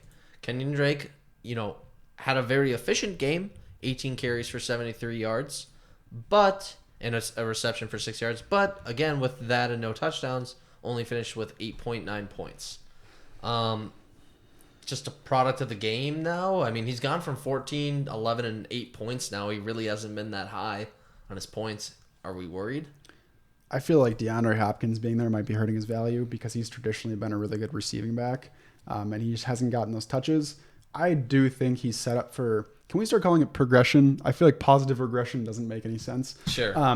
But either way, I think he's going to start getting more involved in the receiving game, and he should have more touchdowns than 1 every 3 games. So I think he'll be fine personally. God, this is like the second time that I have nothing to add to that. I completely agree. I think it's a similar situation to David Johnson, similar transport running backs, and I love Kenyon Drake. I like him way more than David Johnson to the point where I think that his ceiling is higher because I like that offense. I just really like the Cardinals offense, and I think I wouldn't be surprised if he starts to get involved more in the receiving game. That is Kenyon. I think they're still really trying to figure out what their offense is. I mean, keep in mind, this is still a young offense in the sense that they're still working DeAndre into the offense. They're still truly trying to maximize the potential of Kyler Murray, Kenyon Drake being a new relevant asset, and they're still trying to figure out how Andy Isabella works in the offense too, and he actually saw some target production this week. Oh, yeah. I would be really happy to buy Kenyon Drake right now. So. I think he's actually a buy low, which is why Saquon's a fair price. Yeah. But no, I actually Wait, is Saquon low? I actually do think Kenyon Drake is a buy low, but and just underperforming. Okay, then maybe a controversial thing for dollar bet then between you two, because I think you guys might agree with me, is when he was being drafted as a low RB1, like probably around 10 or 11 was kind of where he was at. Does he work his way back up to being a low RB1? You're talking about rest of season or like from where we're at right now? From where we're at right now. No, but he'll be like RB15. That's Okay. like the line to me. Do you think he will Positive be, regression. Do you think he will be rest of season? Yeah, I think he's going to be above RB15. He's going to No, start I getting meant like being touchdowns. RB1. It's like So that's what a top 12. Yeah. Yeah, I think that's a very good line. I think I'd be fine with that. Yeah. Yeah, I mean, he's going to get touchdowns. This is so odd that he's not getting any touchdowns. So, I mean, there is something to be said about like the fact that like Kyler Murray also has been running in a lot more touchdowns, kind of like the Cam Newton argument, but yeah, it's that's way different. Yeah. That's way different. Cam It's like, Newton is the goal line running back for that team. Kyler Murray isn't. sure. They're not designing plays for him to run. He's been just happening. rolling out He's- and then yeah. scrambling in. It's Yeah. it's on Aaron Rodgers comparison from like 5 years ago more so. Gotcha. So I love Kenyon Drake. I Yep. agree. Yeah, rest of season, I would bet that Kenyon Drake and Aaron Jones at least average like RB10 Yeah. between the two of them. I think they're going to be really I think good. that's very fair. All right, moving on to the wide receivers here. Unfortunately, no DJ Chark. Like we said before, he was gone with an injury. MBS really didn't do anything this game against New Orleans. Alan Lazard kind of took away all that production, which that might just end up being kind of, a back and forth pull between those two season long. Yep.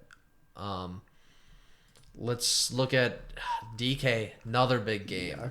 Yeah, I know we talked about him a little bit beforehand, but I want to talk about him more right now because, he has been ridiculously consistent. Every single game, it seems like you know exactly what he's going to score. And I think, what was it, last week we were having the discussion is DK a wide receiver 1 in Dynasty? And I you know what I mean by wide receiver 1, like in the top 12 as far as Dynasty, and we were all unanimous saying yes, and I think he's really showing it right now. So is there any interesting things you guys want to discuss about DK at all that you're seeing, or just that you knew it all along? I mean, only that he should have had another touchdown. Yeah. So, I mean, really, like the ball punched out at the 1 yard line. So, but no, yeah, he's elite for sure. I have nothing to say past what I said last week. Yeah. Alrighty. Let's also look at maybe Dalton Schultz. He had a big week last week, but still had a moderate week this week. Dropping down to 8 points. I guess again, not to focus on so many people on Dallas, but when you have all these people gaining production, it just always is interesting topics. Where do you guys view him kind of finishing as a tight end? Do you think he has potential to finish as a tight end 1? Yeah, but that doesn't mean anything to me at all. Like, he fits perfectly in that category of someone, if you saw him in a lineup, it's like, I don't really care. Like, he's a fine starter, and he might finish as a top 12. But if you don't have a top 4 or 5 tight end, I literally don't care at all who you have because they're all about the same. If they score a touchdown, they're good. If they don't, they're probably not as good. Yep. I think he's more of a streaming option than anything. Like when he's playing against a defense that either isn't good against tight ends or is going to be a high-scoring game, I'm happy with Schultz's target value, but he's not even particularly an end zone target because they have two solid end zone targets, and Gallup is okay. So, no. Yes, he's like the classic, to Sam's point, he's in like the tier 3. If he'll finish between 10 and 18, and the difference between 10 and 18 is like 2 points. Yeah. So Would I rather have him than like, who's the guy that Adam has? Hooper, probably, but like... Yeah, I don't really care. Yeah, most of those tight ends don't really matter to me. Correct, yeah. Tier 3 tight end, doesn't matter. Our mathematicians can validate that the difference between 18 and 10 is 2 points. I was trying to articulate that there's a very low range in that because it's so close. Like, it doesn't matter. I agree. Alrighty, so that's their matchup. That puts Jake also at 2-1. Ben Fowler also at 2-1. So that division remains a little bit more interesting as we get to it. The last matchup we had then was Matt Magnuson versus Marcus. The Can You Digs It? And he couldn't dig it because he ended What's up... Marcus's last name? Skoniewski. Oh, okay. Never mind. Crushed it. Wow, the host is already being challenged. Crushed it. You just said Marcus and like stuttered, so I didn't know if you were just avoiding saying his name. No, I wanted to focus more on his team name because Alright. he couldn't dig it. I'm gonna back away from the mic. Yeah, co-host. Yeah. So Matt Magnuson winning with 187 points, having a good performance, and Marcus actually only having 109 points. So let's look at it from the Matt Magnuson viewpoint. Again, we always start with quarterbacks. So let's look at Deshaun Watson. Deshaun Watson had about 264 yards passing, 2 touchdowns, interception. Not really anything running. Kind of sacked again. I mean, he's been sacked, 13 times now on the year through 3 games, which is ridiculous. That offensive line is just bad. Any cause for concern, or is it just like, oh yeah, this was Pittsburgh, last week was Baltimore. Once you get him against Minnesota and Jacksonville here, he'll pick it back up. Yeah, I think at this... Yeah, Tom, I'll let you go first, actually. Oh, okay. I was going to say the same thing that I analyzed with David Johnson. I think it's the same analysis. I am concerned because this offense just has not found their rhythm, and Deshaun Watson is being pressured like the most in the NFL right now, I'm pretty sure. It's like some oddly high percentage. Their offense line is just terrible. So the Steelers just exposed it. That's my analysis. It's the same thing. Yep, I totally agree. I think he'll be fine long term, but just isn't quite as much without Nuke. Mm-hmm. Yeah, it's just disappointing. Mm-hmm. Do you think that'll be a potential draft target for Houston going forward next year? It might be like a Jamar Chase if they're high enough up there, which, I mean, they're kind of losing every game anyways. So, like, maybe, like, even looking at, like, a Jamar Chase up there? Yes. Yeah, absolutely. Because sure. Randall Cobb will be gone. I could see Kenny Stills being gone. They're going to retain Fuller and Cooks in my eyes, but they want that solid, like, guy that can be the 3 for their first year and then step up to being, like, wide receiver 1 later on. Yeah. So, yes. Yeah. 100%. Either that or, I mean, it could even be weird enough to see them draft a running back to try to support David Johnson, just because you never know how long he's going to last. I don't think that'll be the focus. I think you could wait until the second round to do that, which is what we've kind of seen historically, but it is something to consider. Yeah, they could. Moving off of Deshaun Watson, we'll move into Sam's boy. It's his boy. It's Jonathan Taylor. 13 carries, 59 yards, and a touchdown against the weak Jets defense. Kind of, I don't want to say an underwhelming performance against the Jets defense, but like, I maybe would have been wanting a little bit more, but I'm sure you're not really concerned about that. His snap percentage was only 40% though, which is really low. Yeah, I mean, I think it's still early. Like, I didn't even expect him to be the starting running back for the first half of the year. I don't know. I think he'll continue to get more touches as we go. So Yeah, but we're coming from a game before that he had most of the touches, and now they just all of a sudden decided to get Naheem Hines involved. Like, I don't... And Jordan Wilkins. They all of a sudden just, like, took Jordan Wilkins from his treasure trove. He had 9 attempts this game. So, like, I don't know. I know I'm big on CEH, and I know there's a difference between fantasy value and real life value, but I am concerned about Jonathan Taylor. Like, I don't think they want him to be a bell cow this year. sure. I think the Colts were also up big, just as a heads up. Well, I know. on this one. I know that. That's a bigger difference, though, even that. You'd think they would go to Jonathan Taylor for that. Right. I agree. So I should clarify. For this year, I stand by I think CEH is better. Because Okay. they invested a first-round pick in him, and they clearly wanted him, and there's no other competition for all the running backs on the team sucked. The Colts have liked Nyheim Hines like quite a bit in the past as a pass catching running back, so I do think that impacts Jonathan Taylor. So yeah, Taylor this year, I think he's like, to me, a low top 12 running back in PPR. That's my personal opinion, and CH is like mid top 12. Going forward, I would take Taylor. Yeah, I mean, keep in mind his value is also raised by Marlon Mack going out. Yeah, I mean, for sure. like, what happens when he comes back for next year? I mean, I don't think he will, but I think Taylor will have the job by then, Sure. like fully. Okay, I think we're on the same page. Just very slight disagreements about Yeah, the CEH versus I agree. Taylor thing. In my rankings, they're back to back, and I don't really care who you take. To me, they're basically negligible. Alrighty, so I'm gonna move on then to James Robinson, just because I think he's definitely a person to talk to. Wow, he is really taking over that role. I mean, 30 points right here against a bad Miami defense team, but still, kind of making the most out of his opportunities on 11 carries, 46 yards, and 2 touchdowns. But even bigger, 6 receptions for 83 yards, averaging almost 13.8 yards per catch, and I mean, he's looking really good as an undrafted rookie, from Illinois State. He's got a couple favorable matchups coming up here too. Does he finish top 10? No, I don't think so. No, he doesn't finish top 10, but he's the RB1 on a team that likes to dump it off if they're. We talked about this again earlier with Gardner Minshew. So this game, he just happened to be dumping it off a lot, which is why he got 6 targets, 6 receptions. So I think that the receiving value is inflated, but by the same token, there was the running floor was deflated. So, yeah, I agree with you, Sam. But he's an RB 18 and above. Like, he's a solid RB2, solid RB2. Yeah, I think I personally would have him finishing at about RB 15 or 14. Yeah, that's the pickup of the year so far. Yeah, absolutely. It's gonna be hard to pass. I mean, especially for his team, it's exactly what he needed. Right. I still can't believe Armstead isn't back yet. By the way, How long do you have to quarantine? Well, he doesn't have COVID.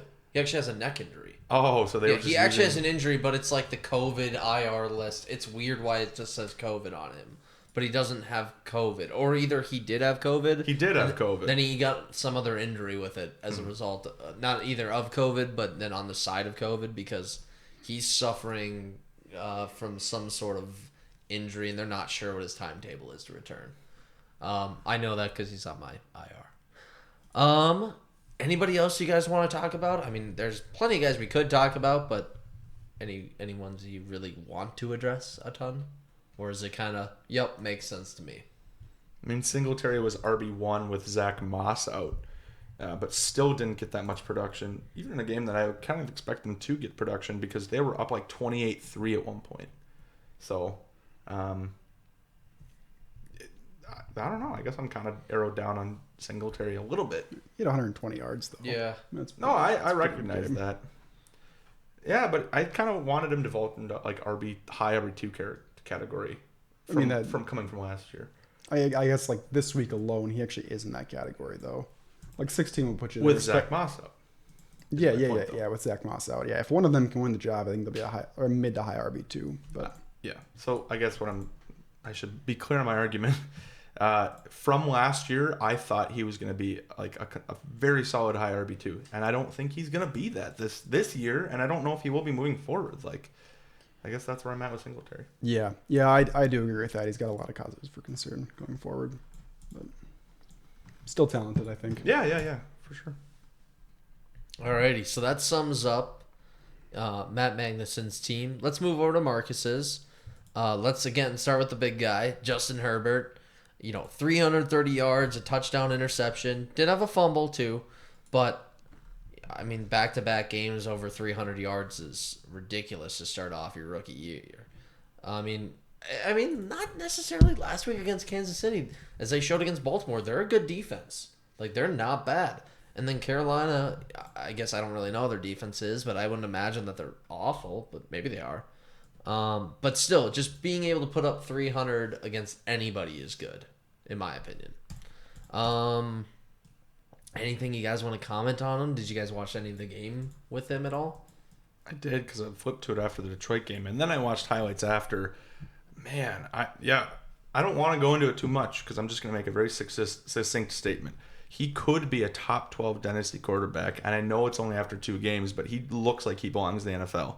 And I cannot wait to see what happens if they get someone better other than Keenan Allen in the future. And they're investing with Hunter Henry, and Eckler's going to be there for a while. That offensive line is middle of the road, but at least putting up good pressure for him to be able to throw the ball. I love him. Yeah, no, I totally agree. I am really excited for Tua to actually start playing, so it's going to be really interesting to watch both these guys and compare them. So, Yeah, I think it just kind of shows you, with the quarterbacks that we've been talking about too, what the difference is between putting talent around your rookie quarterbacks versus being like, oh, by the way, you need to just control everything in this, in this game and do everything. I think it really helps ease quarterbacks in and makes them more confident on what they're doing. Last week, it was a toss-up between Tua and Herbert. I actually think 2 games in a row for Herbert looking good is enough for me to say I'd rather have Herbert. Like, I don't want to draw large conclusions from small sample sizes, but I'm willing to do that for this. I'd still take Tua, but I do get that valuation. Dollar bet. On what? I don't know. I want a dollar bet. Okay, I'll dollar bet you by the end of the season, Tua will be ranked on Dynasty Pros higher than Herbert. So he'll be valued higher as a Dynasty player. Where is it right now? Do you know? I don't want to take too long to do this dollar bet. I'll do it. Fuck it. I know Tua's at Fuck 11. it. We'll do it live. Fuck it. I'm doing it live. Can I get a part of this? Can I just bet on Joe Burrow? Yeah, We could have a 300 race. I love both of them. Herbert just looks like he's adjusted and doesn't even care that he's in the NFL. Like, what the hell? Yeah, I mean, And I think they should have won that game. yeah, they should have. Like, fucking Christ. If Eckler just doesn't fudge finger it, he had an 80% chance to making it to the end zone on that play. Which is another touchdown for Herbert for fantasy. And another instance of him making a perfect throw in a tense situation to Keenan Allen for that hook and ladder. Like, Oh my god, I don't know. This has to be the guy I've heard Tom talk about the most that isn't on his fantasy team. yeah. This is ridiculous. It's because I've happened to watch him on both of his games a lot. And I just really like what I'm seeing out of him. You should trade him Lamar for Herbert. Yeah, do it. Bet you could get I'd that consider it. I bet you would actually. Okay, so let's before Tom finishes, let's move on to Jacobs and the running backs. Which one do you guys want to talk about? You guys want to talk about Jacobs or Chris Carson? I guess Jacobs, to me, there's really nothing to say. He's been very consistent each game, just depending on TDs. Okay, I think he's good. so then the Chris Carson injury is what we want to discuss. Sure, yeah. It sucks. It was a pretty dirty play, in my opinion, but hopefully he'll be back soon. He's fine. Yeah, he'll be back soon. Penny's not going to take any of his value when he comes back either, in my opinion. It's like the same backfield as it was 2 years ago, just 2020. It's his job. Yeah. Yeah, he's not losing that anymore. So. Gotcha. Makes sense. Moving to wide receivers. I mean, kind of unfortunate situations right there, having both John Brown and Chris Hogan both get zeros. Nobody can make a catch. I think they're both injured too, so... Yeah, but Chris Hogan's a shit receiver on a shit offense. I agree with that one. I was very surprised about John Brown, but he must have left the game, I'm assuming. Yeah, he did. He did. Yeah. Yeah, he was 'Cause- injured pretty early. Like, I want to say first quarter. Yeah, it still said he got 46% of the snap count. So that it must right? not have been that early. I mean, according to Sleeper, it did. That's wild. So it might have been like more in the second quarter or something like that.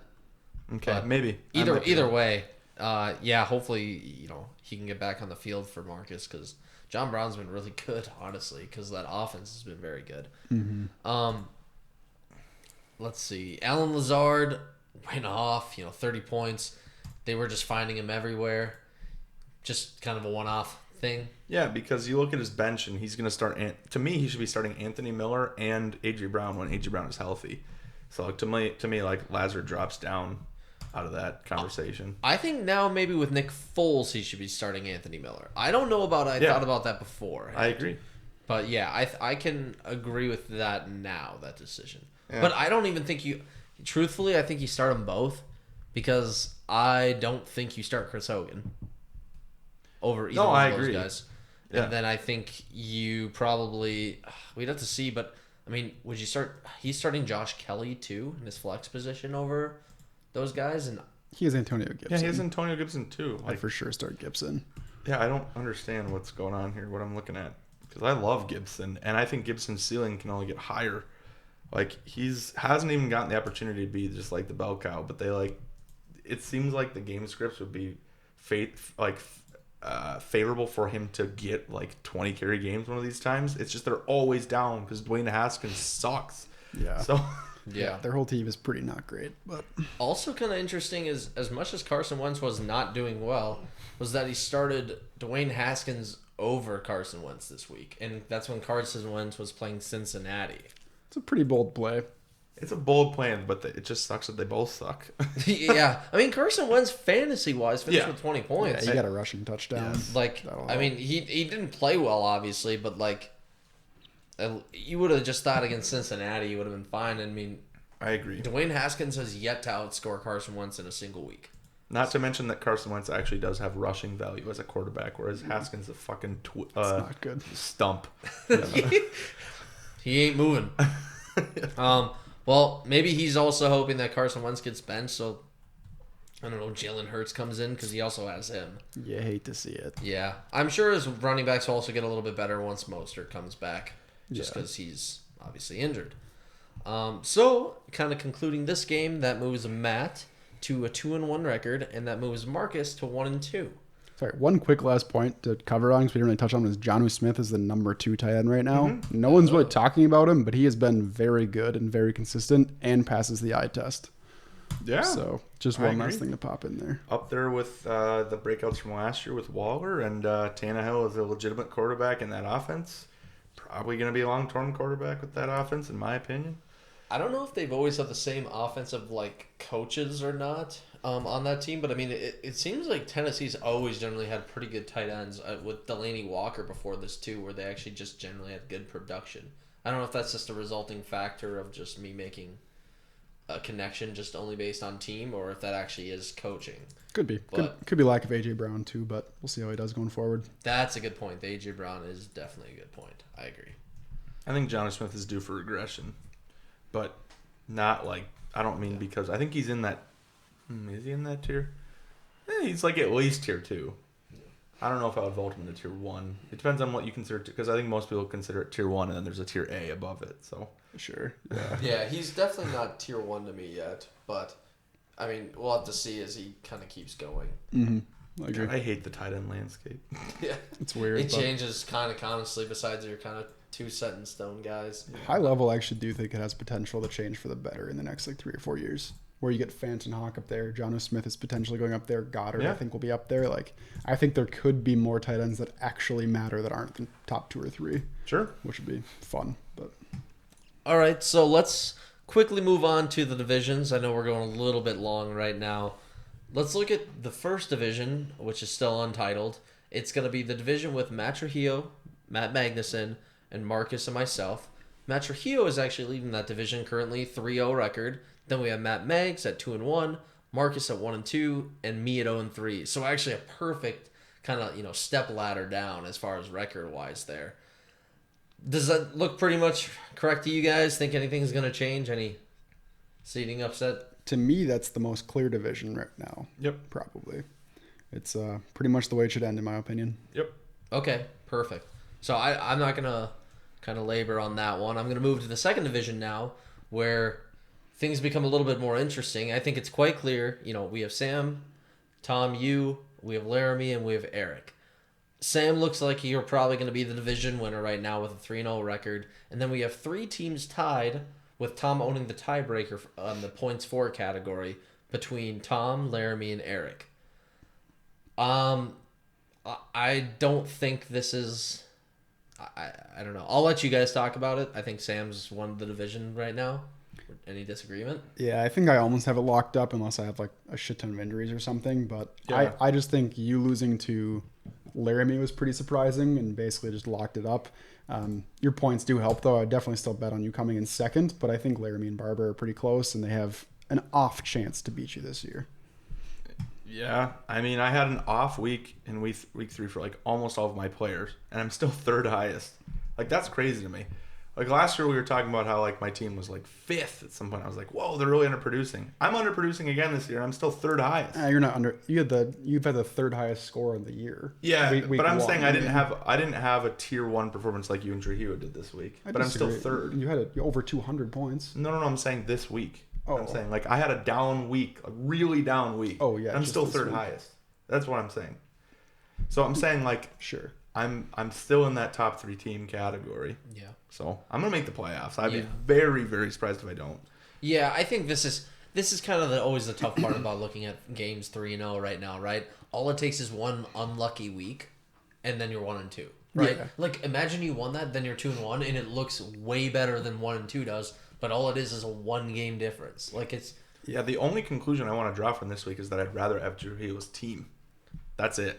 That's the only major thing. Sure. I guess what I meant to is on top. If I'm surprised you're 1-2 because I expected you to be 2-1. Yeah. I also expected you to be up closer to 100 points than 50 because you're really your team's better than most of the teams in this league. But there are a lot of teams within striking distance where if you have one mediocre week and they have a good week, they could pass you in points. I just don't think that's gonna happen. I don't think it will either. I'm just saying I Yeah. expected you to have the last 2 weeks you've averaged 150, which is Yep. like pretty mediocre. First week you obviously popped off, but yeah, it's a lot closer right now than I expected it to be coming into the season. But yeah, that's pretty much all I had to say on this division. Still have Laramie beating Barber. yeah, that's really close right now. I mean, they're within 9 points of each other with a 1-2 record, so we'll have to see how that plays out.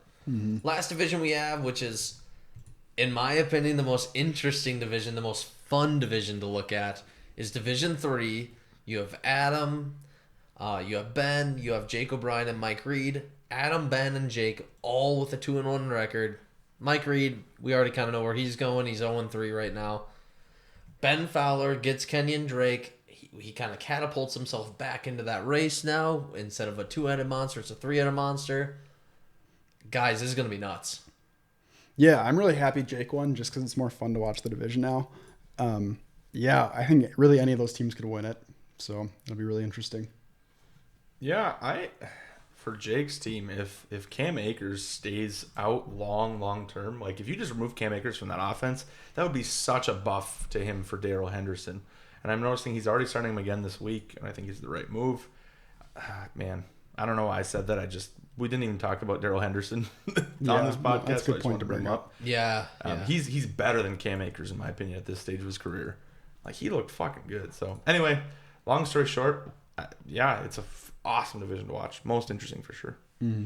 Yeah, I guess the question, I think we kind of answered it beforehand, but, we were kind of all thinking Ben was going to kind of fall off after the Saquon injury. Is that trade enough for him to win the division? Yeah, he could. I mean, he went from being like it was tier 1 was Adam and Jake, and then tier 1.5 was Fowler. It's like a 3-way tier 1 tie, in my opinion. Like, Yeah. So you give everybody kind of an equal 33% chance? we could have a whole podcast on making an argument for each team. Sure. Like, it's crazy cool. Like, that's awesome. Yeah, I agree.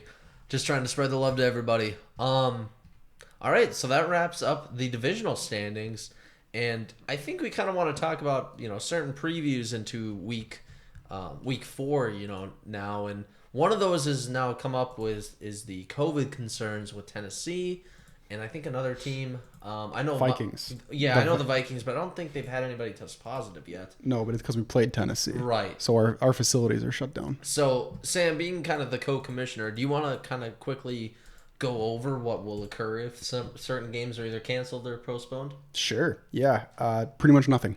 I don't think there is literally a world where games will be canceled. I think postponed is potentially possible, but I actually don't think they'll do that either. If players miss games, we're just going to power forward through the season. We made the decision before the season started that unless the NFL is canceled before 10 weeks are done, then we would just scrap the season. Or if the NFL was canceled before 10 weeks are done, we'd scrap the season. But otherwise, we just power through. So I think people just have to be wary of that and hope you have backups if something did happen. Okay. So then the other question I want to address with that is if games are, say, delayed, so say a game that was projected to take place on Sunday doesn't take place until a future week, maybe during the bye week of what would occur for teams. how would that affect the actual weeks as far as fantasy football? Do those now become a part of the new week that they're involved with, or would those be basically prorated back to their actual week in which they were originally supposed to take place? I'd probably have to discuss it with Matt more and we can come up with the best solution. But so from what I've read right now, the most likely scenario, if there is a change in game time, which I don't think there will be, the games will be pushed back from Sunday to Monday. That's not the end of the world. That will affect no one's matchups at all. Another option would be you basically make this their bye week, and then they play these games during their actual bye week. No changes on our end at all. It's just the same thing, no prorating, whatever. Yep. The only option that we would actually have to discuss would be another option is if they basically made another week 18, essentially, where all the games that got canceled or postponed due to COVID played that week. My personal preference, and I think Matt would agree, is still no changes. No prorating. That's way too complicated. Just treat it as bye week or like someone got injured, or game cancellation, whatever. It's just, we can't make this too complicated. I don't think any games are going to get canceled, but you just never know. Yeah, I agree. Nope, I agree. That'll be something. It's kind of interesting finally seeing it, come into play here where it felt like we were so in the clear for it. I mean, it kind of, we were more concerned about, the smugglers essentially in California more than anything. Last thing I want to just end really quick on this is kind of to see if you guys have any trending up guys or trending down guys. So who is a player you each are going to choose that you think will outperform the way they've already performed this season going into week 4? Mine would be Joe Mixon. I'm more concerned with him than I was at the beginning of the season, but he's really been playing quite poorly. I still think he'll end as a low RB1 even with this rough start. So the question is someone that's underperforming that we think is going to perform better? Yep. Oh. I was not prepared for this at all. So I'm just going to say, I got nothing. I don't know. I'm not prepared. What's your answer? If anything, I'll throw this out for Tom. Tom's answer is Kenyon Drake. He believes Kenyon Drake is going to perform better. That's true. I already said that on the podcast. Yep. So at least we have that right there. So then I'm going to try to flip the script on you right now. So, Tom, we'll start off with Sam to try to give you a little bit more time. Who is a guy you think that has been performing well that you think is probably due for some regression? Robinson. I know we already talked about him, but I don't think he'll end as the RB5 on the year. Mm-hmm. Cam Newton, not going to get that many touchdowns. We proved it again. He's in a Belichick offense, but he's still a top 12 quarterback. So, regression from what I said last week. Alrighty, and there's kind of your week 4 preview. That wraps up the podcast show. Is there any last comments by you guys? Anything you want to say to our viewers? Let's see if one of you guys can beat me. Oh my God, you cocky asshole! The Lions are a top 10 football team. Oh my God! Oh my God! So are the Vikings. Yeah. According to the NBC shit. overreaction standings. Oh my God! They won one game. I know. That's why I think it's called the overreaction standings. Jesus. Yeah, Kenny Galladay catapults them from a bottom 10 team into a top 10 team. I don't even know what the overreaction standings is. Like, how do they do this week to week? Anyway. Yep, that's all I have to say. All right. Well, we're going to ignore the part about the Lions, but be sure to join us next week when we cover, week 4 and also preview a little bit of week 5 as well. For the Midwest Dynasty Fantasy Football Podcast, this is Cody Hollow with my co-hosts Sam Betland and Tom Brumba signing off. Goodbye. Meatball.